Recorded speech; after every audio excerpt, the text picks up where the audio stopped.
अस्सलाम वालेकुम दोस्तों, मैं हूं हमज़ा रफ़ीक और आज की इस वीडियो के अंदर हम लोग पढ़ेंगे स्कैनफ फंक्शन के बारे में। ठीक है, तो आज हम लोग जानेंगे कि स्कैनफ क्या होता है और ये कैसे काम करता है। दरअसल ना, जैसे प्रिंटफ एक आउटपुट फंक्शन है और प्रिंटफ का काम है किसी भी चीज़ को स्क्रीन पे आउटपुट के तौर पे दिखाना। इसी तरीके से स्कैनफ जो है ये बिल्ट इन इनपुट फंक्शन है और इसका काम होता है यूज़र से इनपुट लेना, यूज़र से कोई ना कोई वैल्यू लेना, ये इसका मेन काम होता है। तो अब इसके अंदर आज हम लोग सीखेंगे कि हम लोग यूज़र से वैल्यू कैसे ले सकते हैं और उस ली हुई वैल्यू का हमें फ़ायदा क्या होगा। ठीक है, तो चलिए बगैर टाइम ज़ाया किए चलते हैं अपने स्क्रीन पे। तो लो दोस्तों, हम आ गए हैं अपने लैपटॉप की स्क्रीन पे और यहाँ पर मैंने बेसिक सा एक फंक्शन बनाया हुआ है। ठीक है, तो अब ना मैं आपको एक एग्जांपल के तौर पे समझाता हूँ। जैसे मैं अभी एक फ़ंक्शन बनाने लगा हूँ जिसमें ना मैं यूज़र से दो वैल्यूज़ लूँगा और उन दोनों वैल्यूज़ को प्लस करके उसे शो करवा दूँगा। ठीक है, तो चलें शुरू करते हैं, देखते हैं। सबसे पहले तो उसे वैल्यू लेने के लिए हम प्रिंटफ वैल्यू लेने के लिए उसे बताने के लिए कि हम आपसे वैल्यू लेना चाहते हैं, तो उससे मैं लिखता हूँ एंटर योर फर्स्ट नंबर। ठीक है, अपना पहला नंबर एंटर करो। अब जाहिर सी बात है, पहला नंबर जब मैं इसे एंटर करूँगा ना, ये देखें रन करूँगा तो ये देखें इसमें आ गया एंटर योर फर्स्ट नंबर। अब इसके आगे ना अगर मैं कुछ लिखूँ तो लिख तो जाता है, लेकिन हमने इससे कोई वैल्यू लेनी होती है। ठीक है, वैल्यू लेने के लिए जाहिर सी बात है उसे यानी कि ना उसने वैल्यू लिख तो सकता है, नेक्स्ट ये होता है कि हमने उस वैल्यू को कहीं ना कहीं स्टोर करना होता है। तो उसके लिए हम क्या करते हैं, सबसे पहले तो उस वैल्यू को स्टोर करने के लिए हम लोग वेरिएबल लेते हैं। ठीक है, जैसे मैंने एक वेरिएबल लिया ए पहली वैल्यू को स्टोर करने के लिए और उसके बाद दूसरा वेरिएबल लिया बी दूसरी वैल्यू को स्टोर करने के लिए। ठीक हो गया।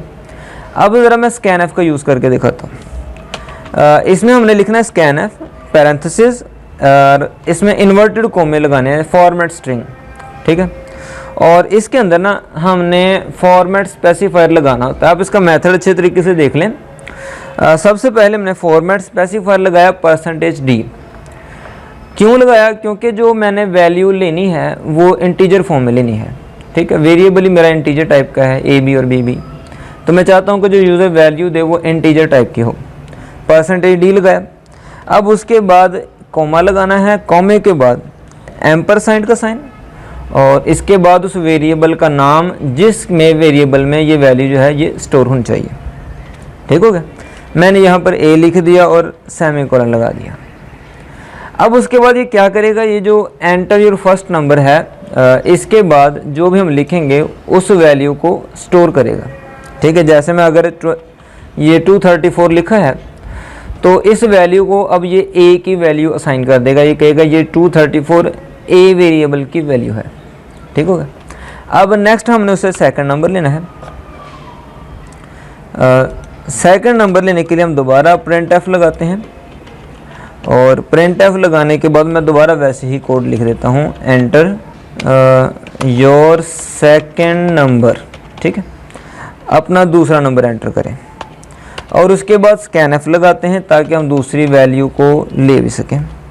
स्कैनफ और इसमें भी इसी तरीके से %d क्योंकि हम लोग इंटीजर की ही वैल्यू लेने वाले हैं और इसी तरीके से इसके बाद एम्परसेंड और उसके बाद है b।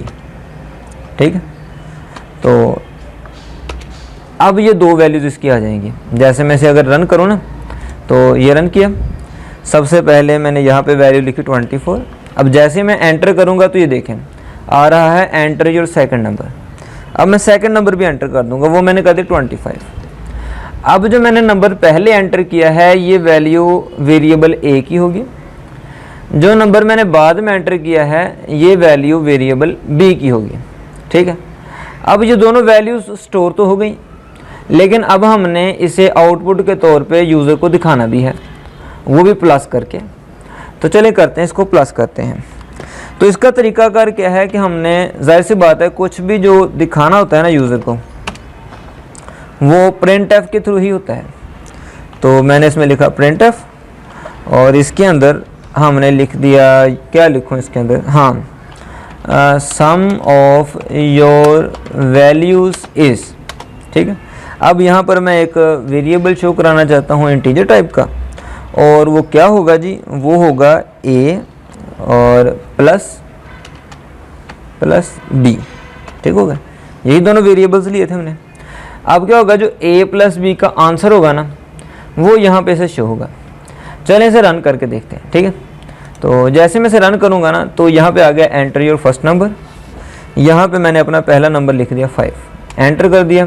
Enter your second number, मैंने यहाँ पे लिख दिया 10। अब देखते हैं, तो यह आ गया सम ऑफ योर वैल्यूज़ इज़ 15। क्यों, मैंने दो वैल्यूज़ एंटर की 5 और 10, और यहाँ पर उसका सम शो हो गया 15। अब इसी तरीके से मैं कोई भी वैल्यूज़ ले सकता हूँ। जैसे मैंने सबसे पहले लिया 15 और बाद में मैंने ले लिया 100, ठीक है। तो अब क्या होगा जी, सम ऑफ योर वैल्यूज़ 115। तो ये जो फंक्शन है ये यूज़र से कोई भी दो वैल्यूज़ ले रहा है और उन दोनों वैल्यूज़ को प्लस करके दिखा रहा है। तो आपने कोशिश करनी है, प्रैक्टिस करने की, ऐसे फंक्शंस बनाएं जिसमें आप यूज़र से वैल्यू लें और उन वैल्यूज़ को मल्टीप्लाई करके, डिवाइड करके, एवरेज निकाल के, कुछ भी करके आप उसे रिप्रेजेंट करें। और दूसरी बात, ये मैंने अभी तो इंटीजर टाइप के फंक्शन गेट किए हैं।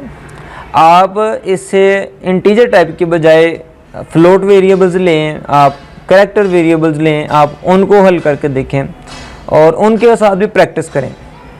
और जो भी आप कोड बनाएंगे ना, वो आप मेरे साथ शेयर करें। मैं आपका कोड चेक करूँगा, अगर उसमें कुछ गलती हुई तो आपको अभी उसमें करेक्ट करके मैं आपको बता दूँगा। तो आज की इस वीडियो में इतना ही। आपका ये वीडियो देखने के लिए बहुत बहुत शुक्रिया। अल्लाह हाफ़िज़।